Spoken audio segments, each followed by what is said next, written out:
Welcome viewers to this broadcast of God's Word. The message today is titled The Purpose of the Law and the Changeless Promise. And the portion of scripture that is going to guide us is Galatians chapter 3 verse 19 to 25. We read the Word of God. What purpose then does the law serve? It was added because of transgressions, till the seed should come to whom the promise was made. And it was appointed through angels by the hand of a mediator.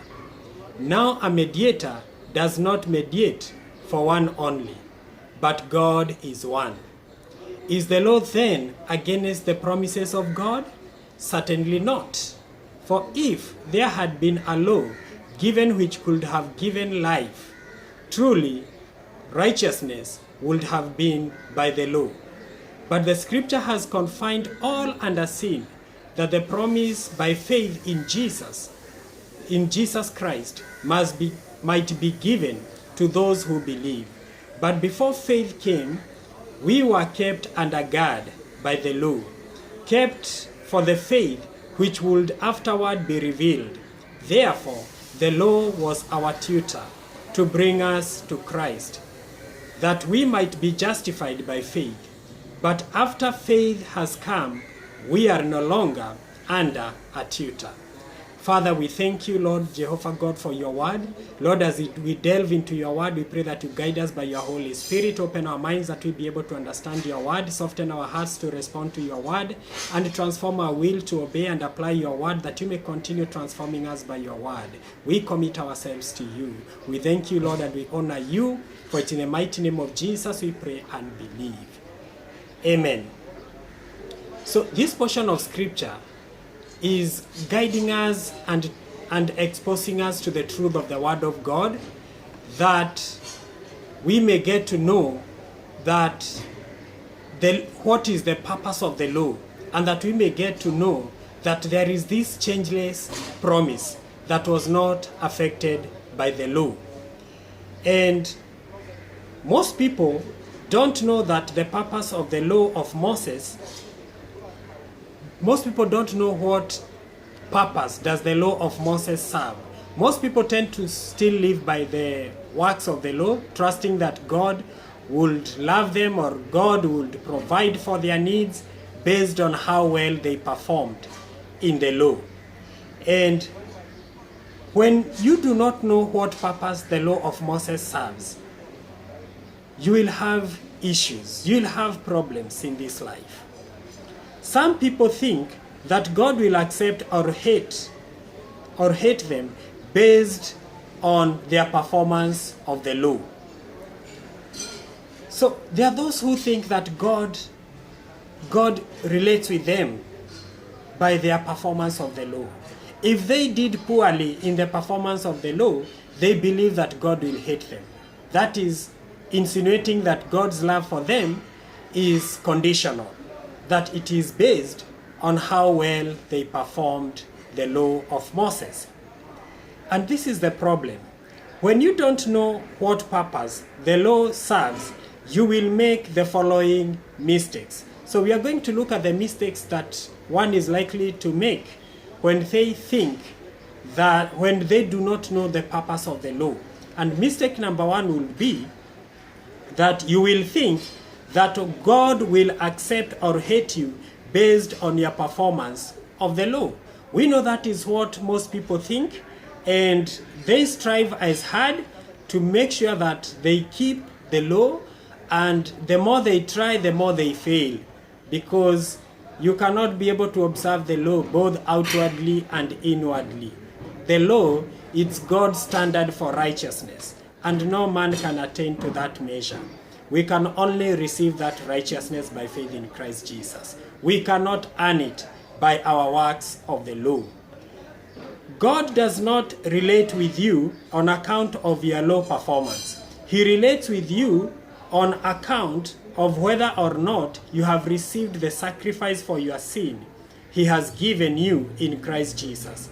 Sin is what separates us from the Holy God.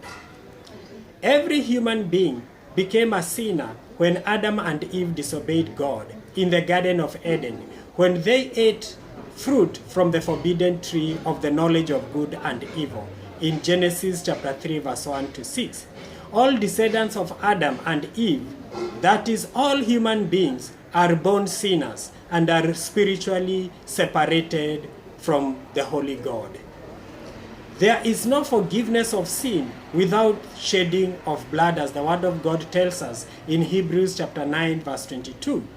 And the blood of animals could not pay for the sins of man, neither could the blood of the sinner pay for his sins. So the blood of man could not pay for his sins.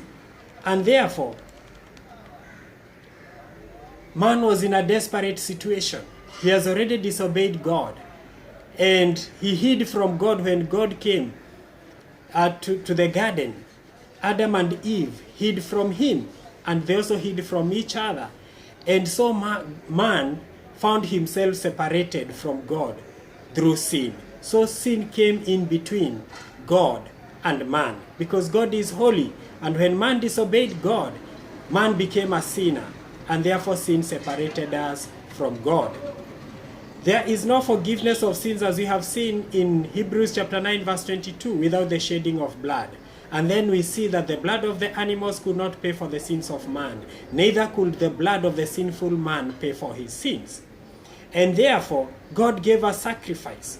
God gave out Christ Jesus to come and take the form of man in order to die for us on the cross, so that whoever believes in him shall not perish, but have everlasting life, John 3:16.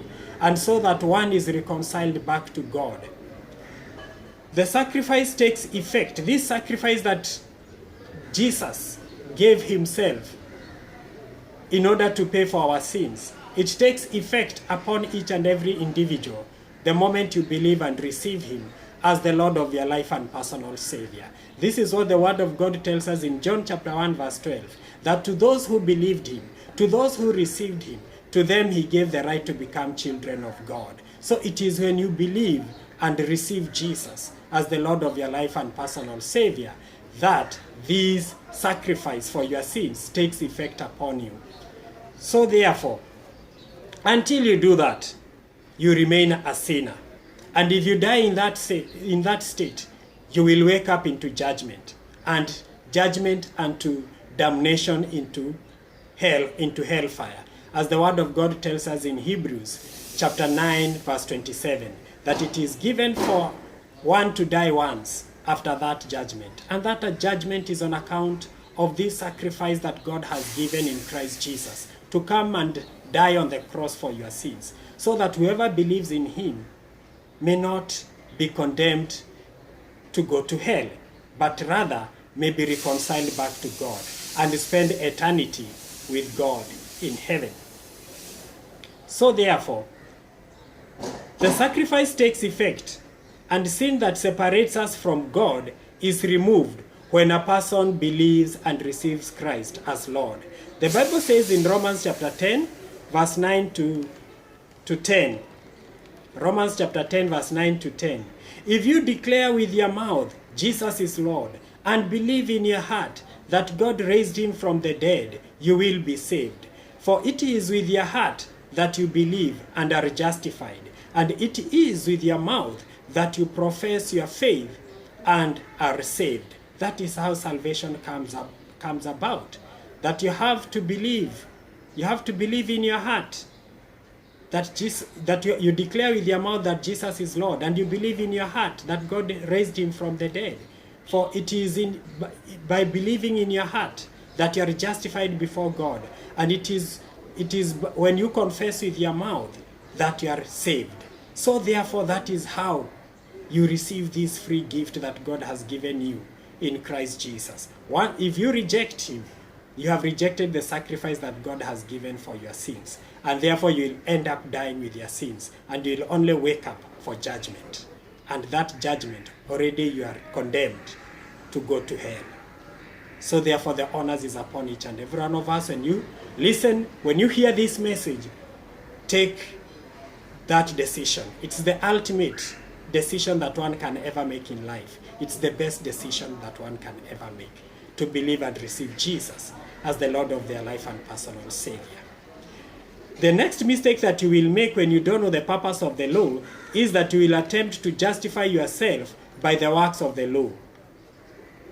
The Word of God tells us in Galatians chapter 2 verse 16 that a person is not justified by the works of the law, but by faith in Jesus Christ. So we too have put our faith in Christ Jesus, that we may be justified by faith in Christ, and not by the works of the law. Because by works of the law, no one will be justified.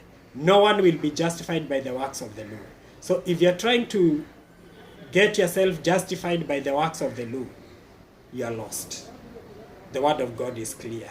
No one, and no one means no one, will be justified by the works of the law, but by faith in Christ Jesus.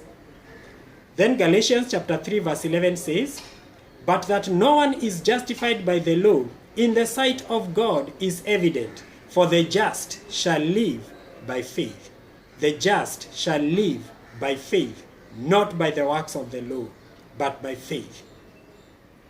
And Galatians chapter 5 verse 4 says, "You have been severed from Christ, you who are seeking to be justified by law. You have fallen from grace."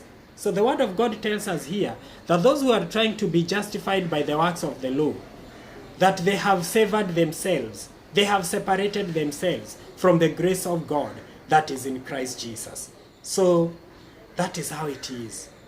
Because unless you believe and receive Jesus, and you live by faith, trusting in Him, and seeking to grow in Him, there is no way you are going to be justified by the works of the law.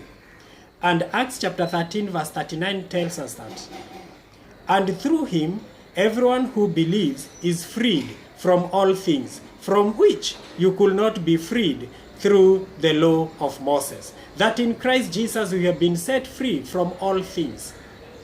And the law of Moses could not set us free from this. And as we shall see going forward, what then purpose did the law of Moses serve?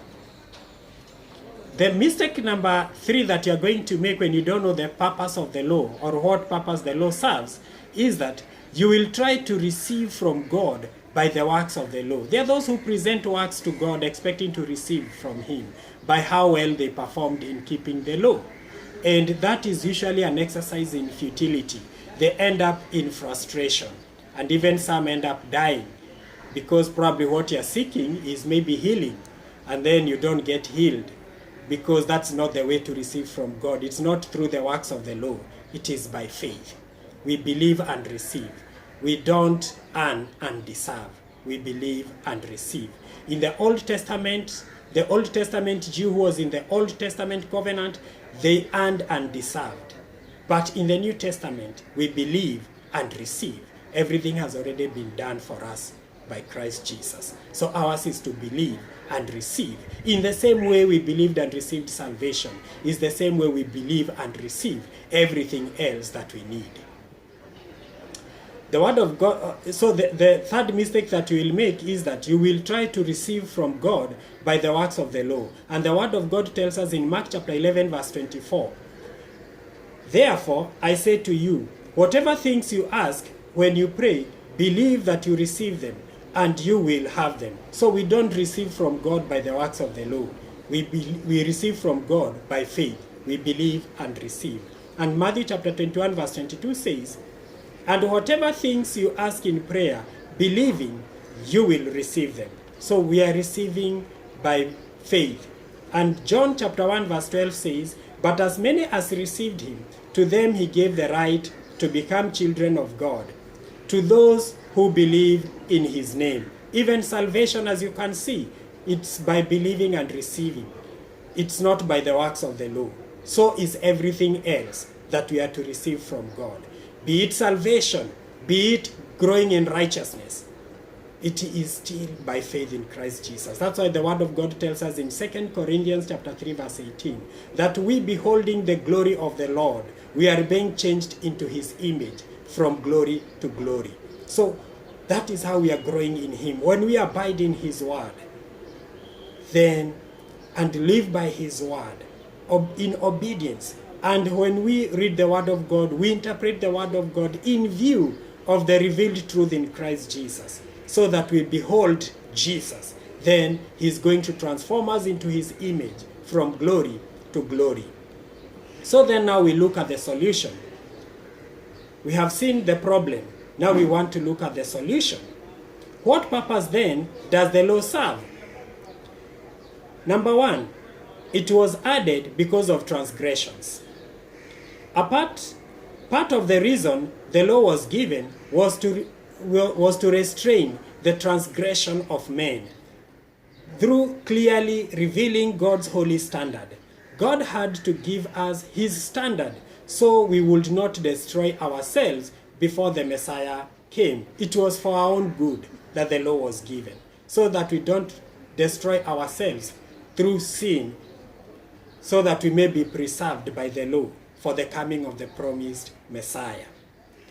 The law also excites man's innate rebellion through revealing a standard, showing us more clearly our need for salvation in Jesus. As the word of God tells us in Romans chapter 7, verse 5 to 8.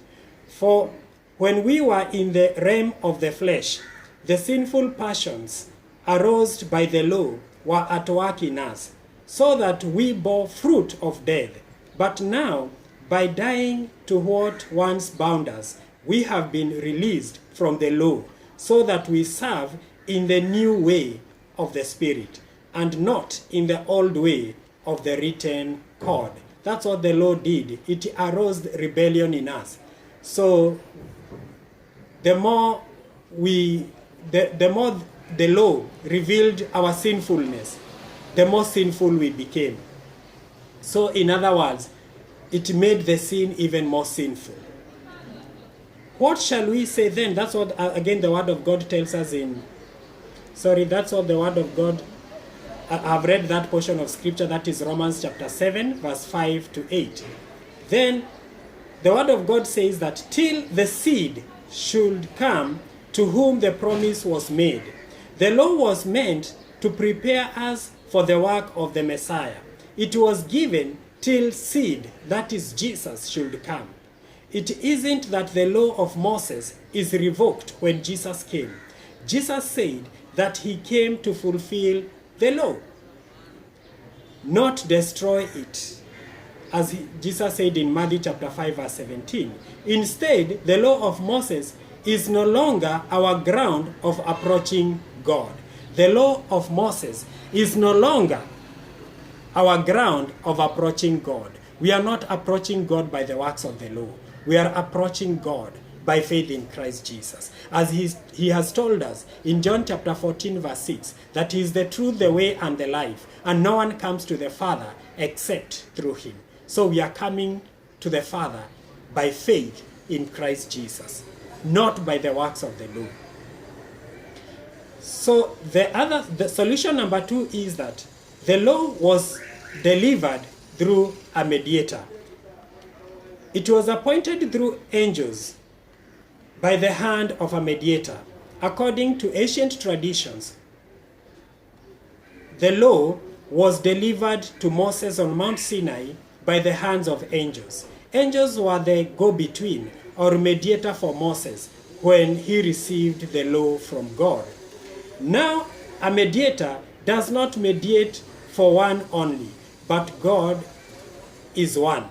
Moses needed a mediator between himself and God, but we don't need a mediator between us and Jesus. He is our mediator. Salvation in Jesus by faith is received through a promise, and we shall see what that promise is going forward.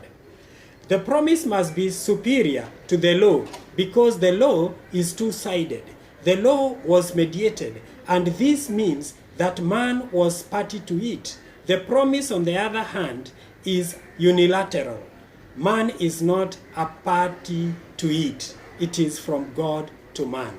This promise of justification by faith in Christ Jesus, just in the same way Abraham believed and he was justified before God in Genesis chapter 15 verse 6. God also gave the promise to Abraham, and we shall see it going forward in Genesis chapter 22 verse 18, that through your seed all the nations of the world shall be blessed. This is a promise of salvation by faith in Christ Jesus, through Jesus Christ, to everyone who will believe and receive Jesus, all nations. And we shall see that going forward. The law is not against the promise of God to save man by faith. Galatians chapter 3 verse 21 says, "Is the law then against the promises of God? Certainly not. The law is not something evil, opposing God's promise. The problem with the law is found in its inability to give strength to those who desire to keep it, and also its inability to save. The law only condemned, but it could not save." The law could have given life. If the law could have given life, then Jesus did not need to come. Then it would have brought righteousness if it could give life. But the law of Moses brings no life. It simply states the command, tells us to keep it, and tells us the consequences if we break the command. Because God, as we shall see, gave the law in order to contain us from becoming ever too sinful and destroy ourselves. So God gave the law, his standard for righteousness, so that the law can keep us enclosed, or rather imprisoned, contained, until the Messiah comes to save us. So it was pointing out our sinfulness, so that we may look forward for the promised Messiah, for the promised Savior. The promise of God to Abraham to justify all nations of the world through Jesus' seed in Genesis chapter 22 verse 18 came first before the law was given. The transgressions or sinfulness of mankind was written in this promise. Hence the law was given to protect it by keeping mankind from becoming too sinful for the virgin birth of the promised Messiah.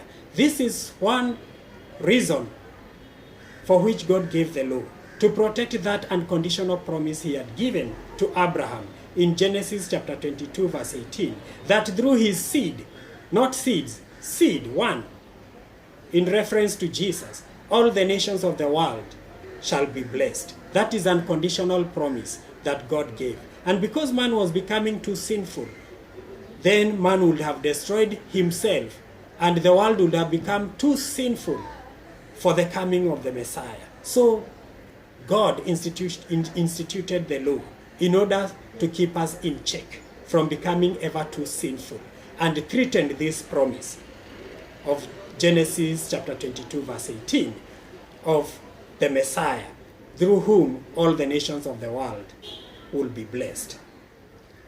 The word of God says in that promise, Genesis chapter 22 verse 18, "In your seed all the nations of the earth shall be blessed, because you have obeyed my voice."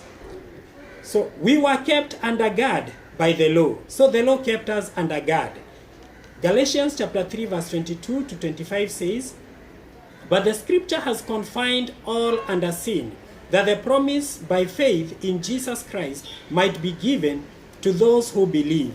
But before faith came, we were kept under guard by the law, kept for the faith which would afterward be revealed.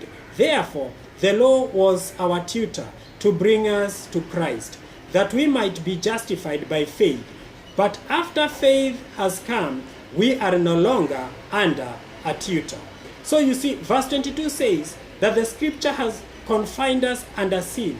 Paul paints a picture of imprisonment. The bars of the cell are sin, keeping us confined. The scripture put us in the prison because it pointed out our sinful conditions. So we sit imprisoned by sin, and the law cannot help us because the law put us in the prison. Sin is personified as a jailer, keeping sinners under its control so that they cannot break free. Some protest and say, "I am not a prisoner to sin. There is a simple way to prove it. Stop sinning. But if you can't stop sinning or ever have a record of sin, then you are imprisoned by the law of God. When the law drives you to the point of despair, let it drive you a little further. Let it drive you straight into the arms of Jesus, who says, "Come unto me, all you that labor and are heavy laden, and I will give you rest," as the word of God tells us in Matthew chapter 11, verse 28. So the law was also burdensome because man tries to keep to the standard of the law, but apparently he does not have the capacity because he is fallen, he is sinful, and because we died spiritually to God. So our outward attempt to keep the law, when inwardly we are dead to God spiritually, then it becomes an exercise in futility. And that's why Jesus is telling us to come to him, and he will set us free. He will set us free from sin and the guilt of sin and the bondage of sin, and he will set us free from this burdensome law, because we cannot be able to keep it on ourselves. We need God's help, and that is why Jesus Christ came to set us free, so that we may be set free from sins and from the law. Not that we've been set free to sin again. No, we've been set free to worship and serve God in truth and in spirit in Christ Jesus. And we are expected to continue growing in him, because Jesus did not break the law. He came to fulfill it. And in Christ Jesus, we attain to that standard of righteousness of the law. We only need to live as Jesus would, because Christ is in us. He has made his abode in us, as he has told us in John chapter 14, verse 23. So before you do anything, ask yourself, will Jesus do this kind of thing that I'm about to do? Will Jesus harbor this kind of thoughts that I'm harboring? No, we must harbor holy thoughts. We must do holy acts because of Christ in us, not because we want to be justified before God, because in Christ Jesus we are already justified before God. So Galatians chapter 3 verse 22 says, "Given to those who believe." Only faith can break us out of our confinement to sin. The law of Moses can show us clearly our problem and God's standard, but it cannot give us the freedom that only Jesus can give. The freedom is given to those who believe. It is by faith. The law of Moses is our tutor, a guardian to bring us to Jesus. Galatians chapter 3 verse 23 to 25 says, "But the scripture has confined all under sin, that the promise by faith in Jesus Christ might be given to those who believe. But before faith came, we were kept under guard by the law, kept for the faith which would afterward be revealed. Therefore, the law was our tutor to bring us to Christ, that we might be justified by faith. But after faith has come, we are no longer under a tutor." Before faith came, before we were saved by faith, before we lived our lives by faith, we were kept under guard by the law. Here, Paul uses a different word and a different idea than he wrote the scripture, than the one he used when he wrote the scripture, "confined all under sin," in the previous verse. The idea behind confined is imprisonment. The idea behind under guard is protective custody. The law kept us under protective custody. Much as it imprisoned us, it also kept us under protective custody, so that we don't become ever too sinful. There is a sense in which we were imprisoned by our own sin under law, but there is also another sense in which it guarded us in protective custody. How does the law protect us? It protects us by showing us God's heart. It protects us by showing us the best way to live. It protects us by showing what should be approved and disapproved among men. It protects us by providing a foundation for civil law. In these ways and more, we were kept under guard by the law, kept for the faith which would afterward be revealed. The law of Moses prepared us the law of Moses prepared us to come to Jesus by the way it reveals God's character and the way it exposed our sin. Therefore, the law was our tutor to bring us to Christ, that we might be justified by faith.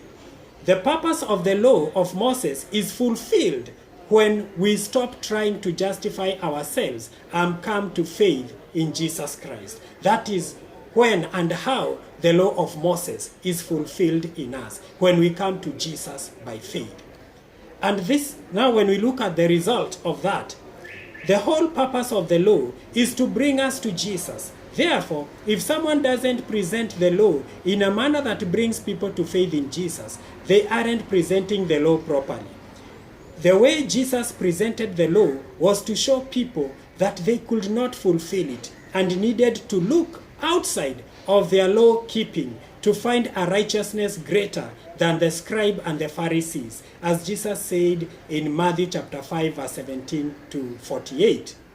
That unless your righteousness supersedes that of the Pharisees, you shall by no means see God. You shall by no means go to heaven. So he wanted us to go beyond that righteousness of the Pharisees and the scribes and come to faith in him, because it is in Christ Jesus that the law of Moses is fulfilled. So the moment you believe and receive Jesus as the Lord of your life and personal Savior, this standard of righteousness of God in the law of Moses is fulfilled in you. You only need to live by faith in Christ Jesus in every area of your life. Live by faith in Christ Jesus. Do things as Jesus would do. Relate with others as Jesus has done to you. So do unto others as you would them do to you. As Jesus summed up the law and the prophet, he said that love the Lord your God with all your heart, with all your soul, and with all your strength. That is, in Christ Jesus, you are connected to God, because Jesus is the truth, the way, and the life, and no one comes to the Father except through him. And then relate with the other person just the way you love yourself. Love the other person in like manner. If you don't like being swindled, don't swindle others. If you don't like being lied to, don't lie to others. Just do to others as you would them do to you. And people will be able to see Christ in you. Satan would have us prove ourselves holy by the law, which God gave to prove us sinners. So Satan is the one who is trying to make people try to live by the works of the law, thinking that they are justified by the works of the law. Yet the law was given in order to magnify our sin, to make us know that we have fallen short of the glory of God. We have fallen short of God's standard for righteousness. So therefore, as we have come to the end of today's message, I want to give someone an opportunity to receive Jesus. So repeat this prayer after me. Say, Lord Jesus, I believe I'm a sinner and you died for me on the cross. This day I open the door of my heart and I welcome you to come in, forgive my sins, and be the Lord of my life and Savior, and write my name in the book of life. In Jesus' name I pray and believe. Amen. If you have made that prayer, you are now a born-again Christian. Now look for a Bible-believing church so that you'll be able to grow in Christ. May the Lord bless you